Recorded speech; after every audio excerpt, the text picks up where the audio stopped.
we've talked about basic probabilities. Now we're going to turn to the practice of statistics. And you guys might like this a little better because it doesn't really involve any math. On the other hand, it is lots and lots of definitions. So maybe you won't like that either. But it's important. So here we go. So statistics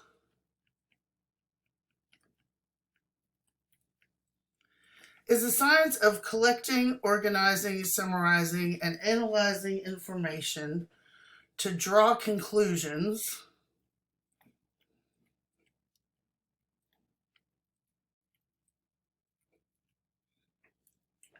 or to answer questions.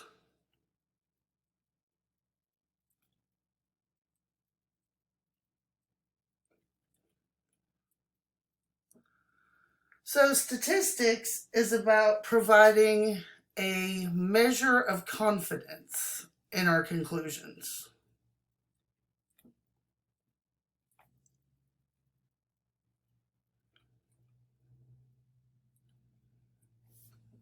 How confident are we, in other words, that our conclusions are correct? The information referenced in the definition above is called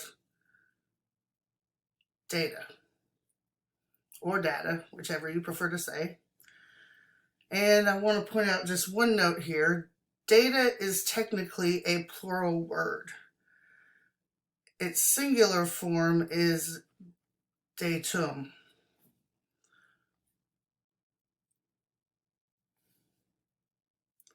So anyway, the data can either be numerical,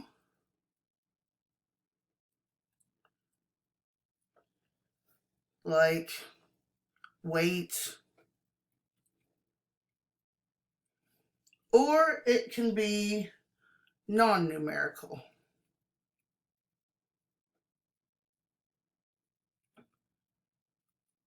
And that would be things like maybe gender, for example.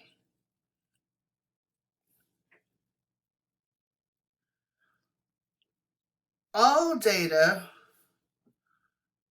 and there's a typo, all data describe characteristics of an individual.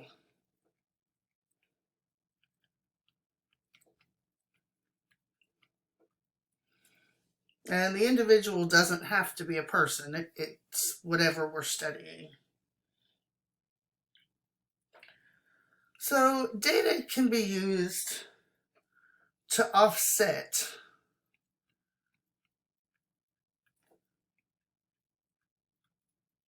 anecdotal evidence.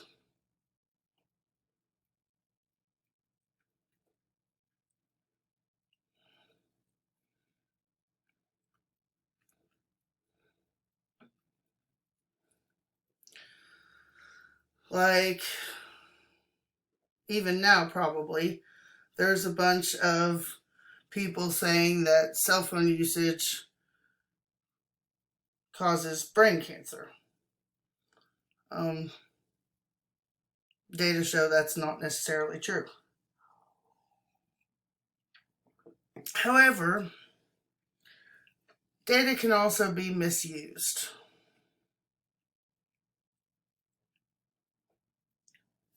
And that usually occurs when the data are incorrectly obtained or analyzed. So this is why this class is incredibly important. If you haven't noticed, everything in the world is based on statistics, from how much you pay for your insurance, your representation in our government is statistics. That's what the census is.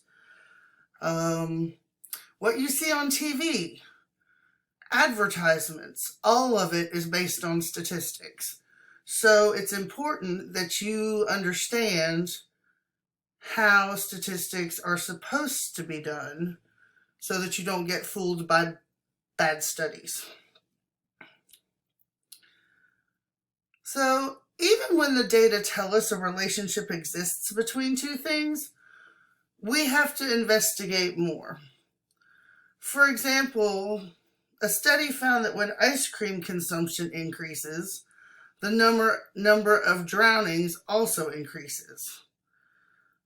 Does that mean that ice cream causes drownings? Does that even make sense? No, it really doesn't. So what is at work in this example is what we call a lurking variable. So lurking variable is just something that the researchers didn't account for that affects the results. So can you think of any reason why ice cream and drownings would both, or ice cream consumption, and drownings would both increase together? Well, the answer, and this is what the researchers forgot to take into account, was time of year. It turns out more people eat ice cream in the summer, and it also turns out that more people are engaging in water sports in the summer, like swimming, boating, that kind of thing.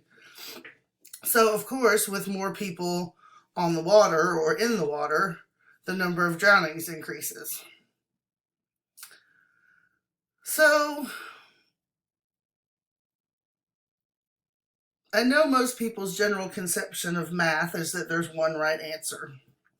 And that is generally true in other math classes. However, in statistics, it's possible for two different people to get different answers even though they both did the problem correctly. And that can happen because data vary. If I go survey 20 people and I send you to survey 20 people, we're going to come up with different results because we did not survey the same 20 people. So part of statistics is to describe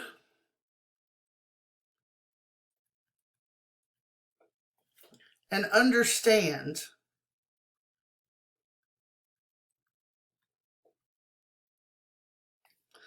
the sources of the variation.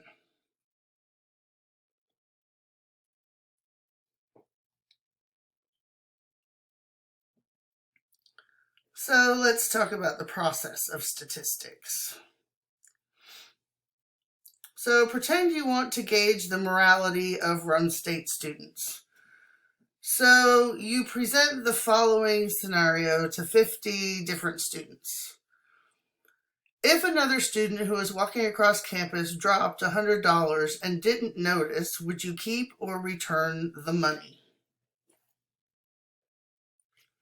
So the population is the whole group being studied.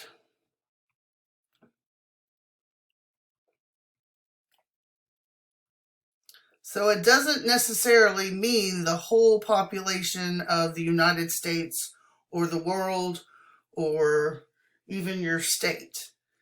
In this case, our population is Rome State students.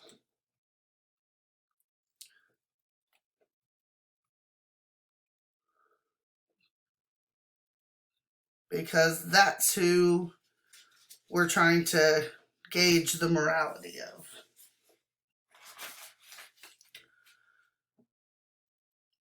So an individual is just a person or object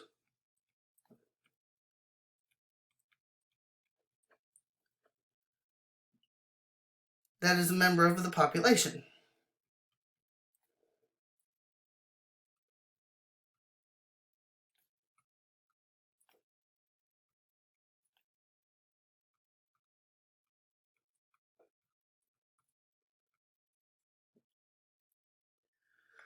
So in our scenario of gauging morality of Rhone State students, an individual is one Rhone State student.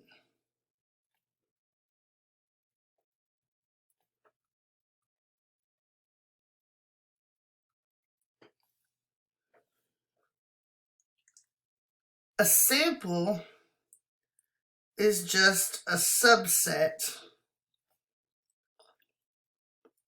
of the population.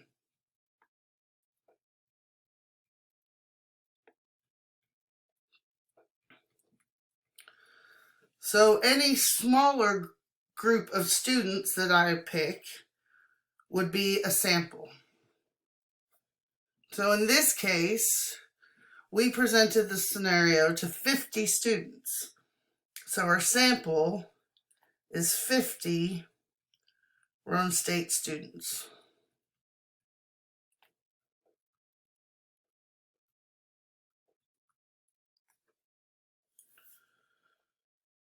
Okay, a statistic is a numerical summary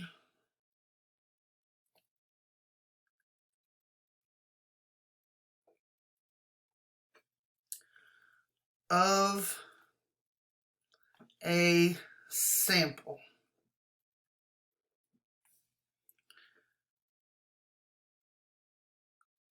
So let's assume, just for argument's sake, that 39 students say they would return the money.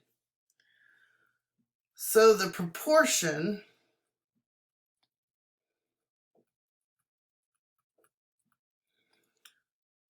of students in the sample who return the money is a statistic. And a proportion just means we would take the number of people, 39, who say they return the money and divide that by the total number of people in our sample. Hopefully you notice that that looks a lot like the probabilities we were doing in the last chapter.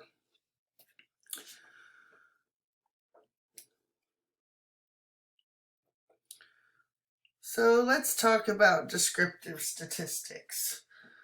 Descriptive statistics organize and summarize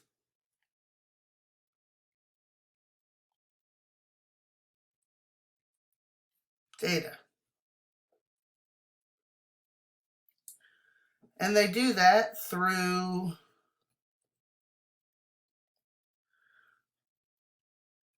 numerical summaries. We'll talk about those in a later chapter.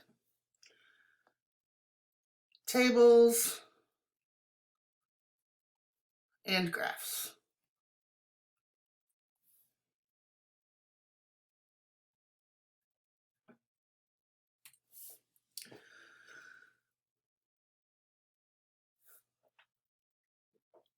So the percentage of students who return the money is also a descriptive